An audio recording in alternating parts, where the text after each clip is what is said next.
Say Allahu Akbar, Allahu Akbar. God is great. Allahu Akbar, Allahu Akbar. God is great. Assalamu alaikum wa rahmatullahi wa barakatuh. May Allah's peace and blessings be on each and every one of you. We'd like to welcome you to another in our series, The Best in Islam. In this series, we're looking at the guidance from Allah subhanahu wa ta'ala and from His Messenger, Muhammad, may God's peace and blessings be upon him, pointing out and guiding us to what is best from the perspective of Islam in our affairs. We have looked at, in the previous episode, issues concerning journey and jihad, all pointing out that either we choose the best places to journey to, Mecca and Medina, or that we recognize that the basis for jihad is the struggle within ourselves and not merely raising or carrying of arms on the battlefield. Moving on now in this session to the best of our leaders. Who are they? Auf ibn Malik, he narrated that the Prophet Muhammad had said, خيار أئمتكم الذين تحبونهم ويحبونكم وتصلون عليهم ويصلون عليكم وشرار أئمتكم الذين تبغضونهم ويبغضونكم وتلعنونهم ويلعنونكم. The best of your leaders are those who you love and they love you. You pray for them and they pray for you. And the worst of your leaders are those who you hate and they hate you. You curse them and they curse you. This gives us some guidelines with regards to how Muslim leadership should be. It should be a leadership in which the people love those leaders. They're not cursing them. They're not speaking ill of them. And of course, as they say, you can't please all the people all the time. But in general, the leaders should be doing what the people want done, what is beneficial for the people. So they will speak well of them. These are among the signs of a good leader, that people will speak well, love them, and praise them. As well as they also will love those who follow them, those who they are ruling over. And they will make dua for them. And the people will make dua for their rulers. This is the blessed leadership that the Prophet, may God's peace and blessing be upon him, was guiding us to in this hadith about the best of leaders. So it means, in choosing our leaders, we should choose those we can see in them the love for the people. They express that love in a variety of different ways, whether it is in promoting certain policies, etc., by which the government benefits the people. Because really, in most countries, there is sufficient there to benefit the people. But most of the time, due to mismanagement and corruption, etc., then the leaders don't look out for the people. They really don't love the people.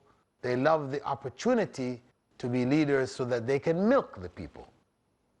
This is unfortunately the situation for many, many decades now in the Muslim world, that our leadership is not one of love, one where the leaders love the people, and as a result, the people don't love them.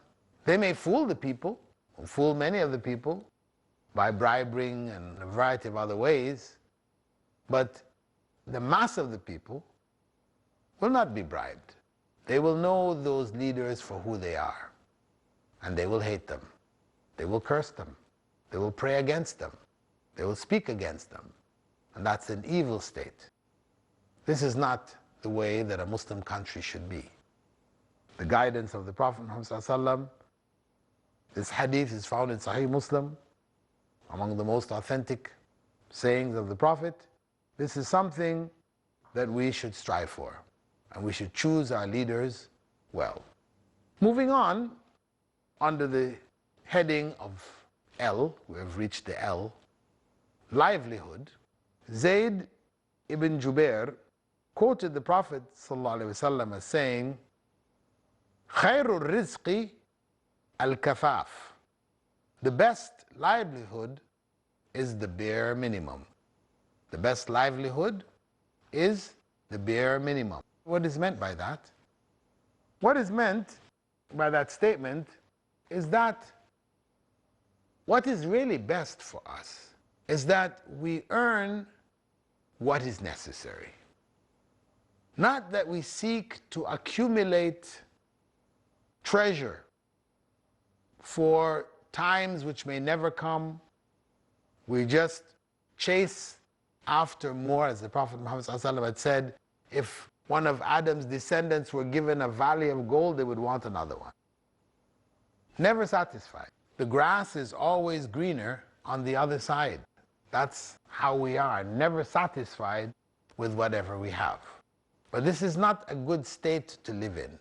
We're always wanting what others have.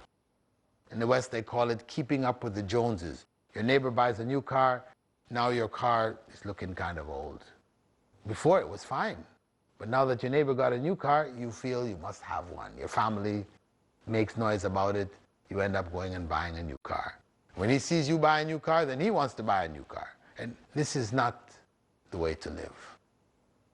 You got a car which does the job, then that's sufficient. You don't have to have the latest model.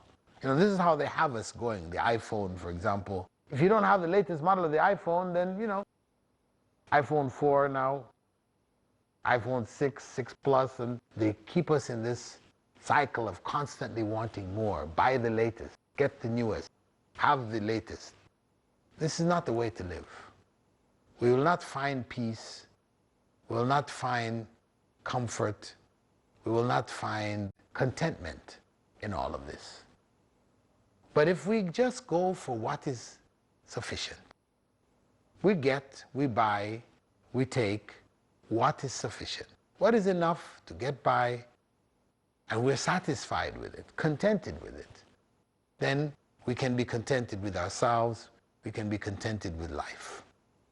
So this is what the Prophet, may God's peace and blessing be upon him, was recommending. That the best livelihood is the bare minimum. What takes care of what you need. As he said, we should be like travelers. In this world, we should be like travelers. As a traveler, you have a suitcase which carries what's enough to change your clothes, wear what you need wherever you go.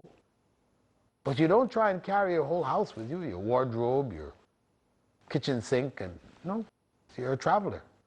So that's how we should look at this life. We're only passing through. So there's no need to accumulate large amounts of wealth and judge people and judge ourselves and judge our families by how much wealth we've accumulated. Because strive, that effort, that focus on trying to accumulate, all it does is blocks us to the realities of this life, of what we should really be striving for. And that's why Allah said in the Quran, أَلْهَاكُمُ التَّكَاثُرُ حَتَّى زُرْتُمُ الْمَقَابِرِ. This striving to accumulate wealth has deluded you from the realities of life. And you only wake up to it when you end up in the grave. That's when you finally wake up. We're living in a dream, running around chasing the elusive dunya, which we can never get enough of. Leave that aside. Work, make efforts, not to say you don't do that. Doesn't mean that you have to live in a hut, you able to work and get enough to provide for yourself and your family, etc., then fine. Don't feel you got to get ahead in the job. If you don't make it to become the director, the manager, your life, you're not satisfied. You're always eyeing the manager. I should be there. You'll never be happy. You'll never be at peace. Because how many people make it to the manager? Yeah, all the people would like to be managers, but only one's going to be the manager. So, is it worth it? All that botheration, all the depression that comes out of not achieving what you set for yourself, which may be unrealistic, never satisfied. So, this is the advice of the Prophet. May God's peace and blessing be upon him. And that's how he lived. When he died, what did he leave behind? There was nothing. He left nothing. Everything was given away, distributed. He died leaving nothing behind. And that is a much simpler, peaceful way to go. The Prophet, may God's peace and blessing be upon him, also spoke under the letter M, marriage. He spoke about the best marriage. Uqba ibn Amir, he stated that the Prophet ﷺ had said, Khairun nikah aysaru. The best marriage is the simplest one. In another narration, we had heard the Prophet Muhammad ﷺ have said that the best woman was the one with the simplest mahar. This is connected to the marriage. So the simplicity of the marriage has to do with the mahar.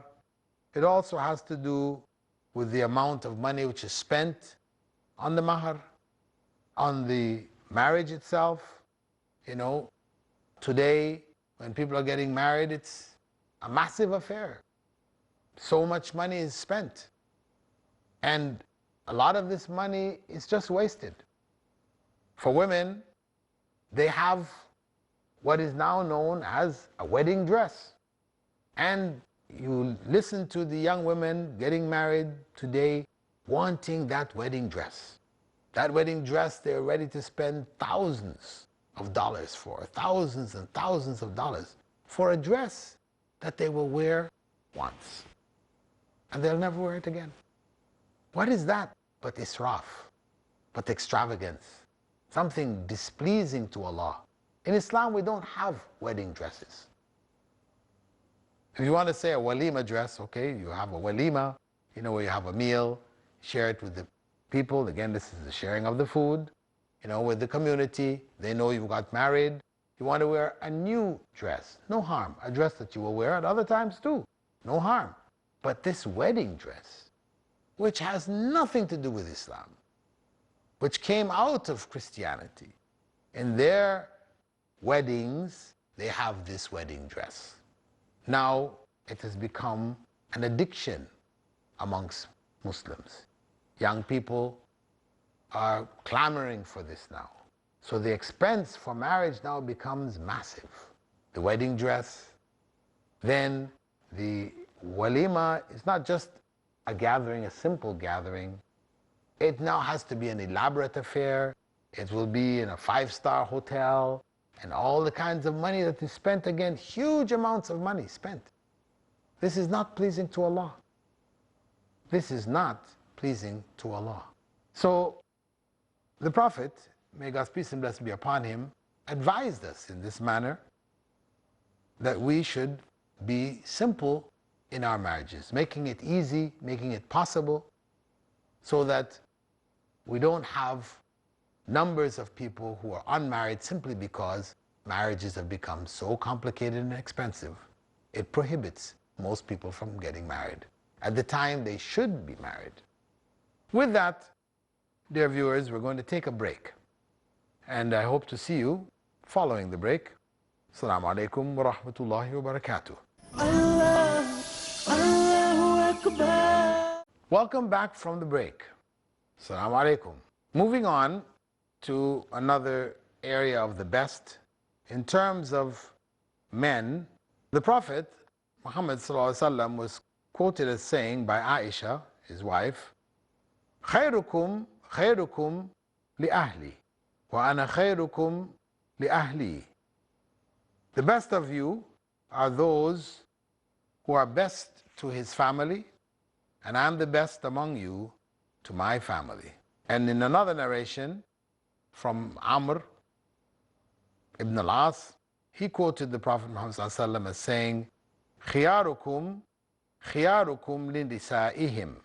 The best of you are those who are best to their women. So in both these narrations, they're carrying basically the same concept, that what makes a person good is about the character, how they treat others, how they interact with others. And then where do we start with that good interaction? It has to start with the family, those who are closest, your wife and your children. So for a man to be among the best in the society, he should be best to his wife and his children. And especially in this narration, these narrations is talking about the wives, how best we treat our wives. And of course, we know that, as they say, familiarity breeds contempt, that husband, because his wife is there all the time, he kind of takes her for granted.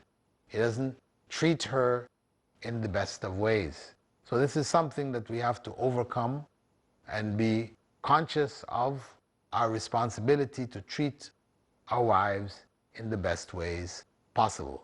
Prophet Muhammad ﷺ went out to say that he was best, meaning his example, the example that he showed in terms of how he treated his wives, it was the best example. It's one in which he never hit them. This idea of hitting wives now, this has become very widespread. Husbands beating their wives. Of course, in Islam, there is a permit, but as a last resort, and not hitting from the perspective of beating your wives.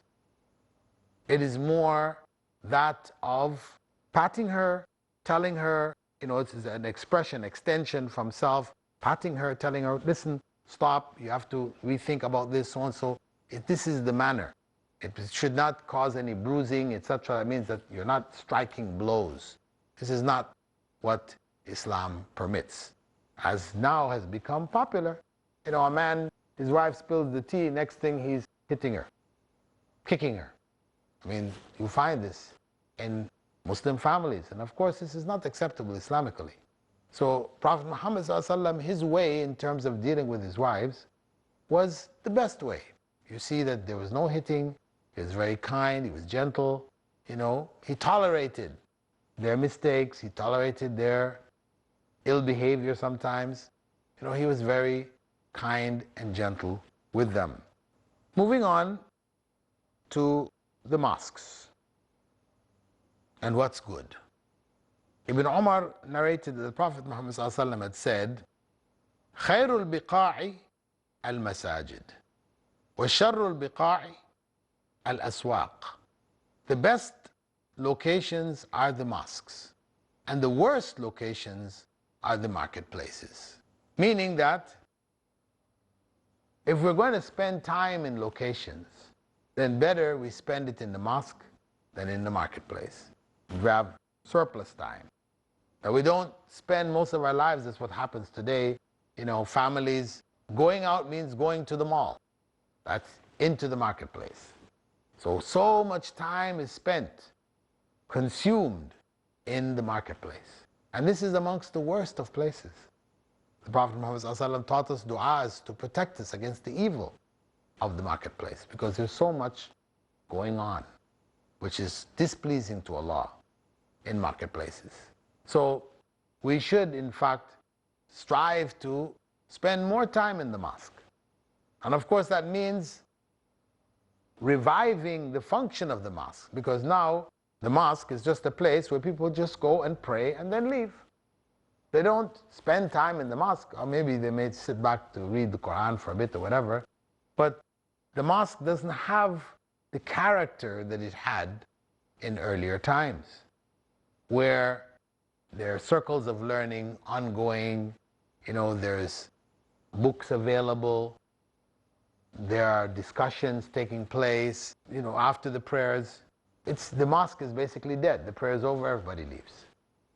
But the Prophet Muhammad ﷺ had said that among the people who would be shaded by Allah's throne on the day when there would be no shade other than His throne was رَجُلٌ قَلْبُهُ مُعَلَّقٌ بِالْمَسَاجِدِ, an individual whose heart is attached to the mosque. So, of course, now it's a big struggle for one to spend that kind of time in the mosque. But we need to revive the role of the mosque in terms of educating the community, in terms of social interaction. We need to bring the mosques back to life so that it becomes really a blessed place that people would want to be, want to spend time. This is really what the advice of the Prophet Muhammad ﷺ is in this statement. It's not that we should not go to the marketplaces. We have to go there. We have to purchase things.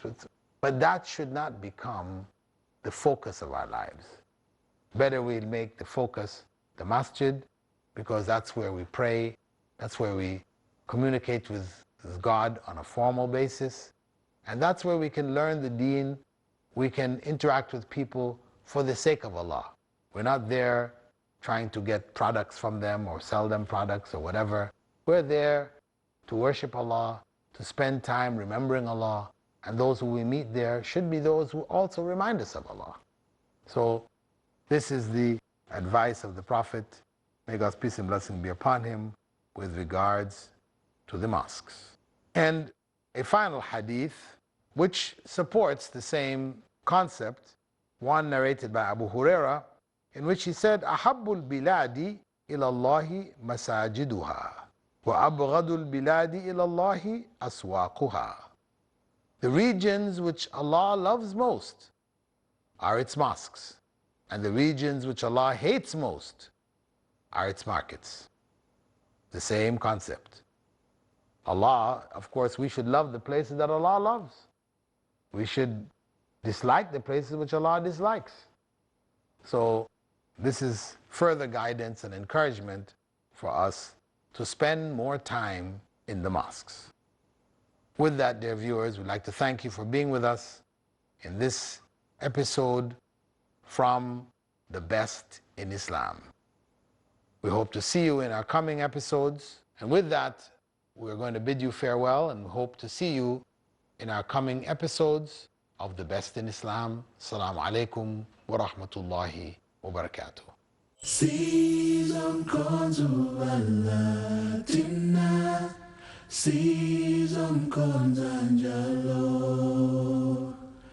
season corns Latina, season corns Angelo. Praise when you're lonely, praise him every day. Say Allahu Akbar, Allahu Akbar.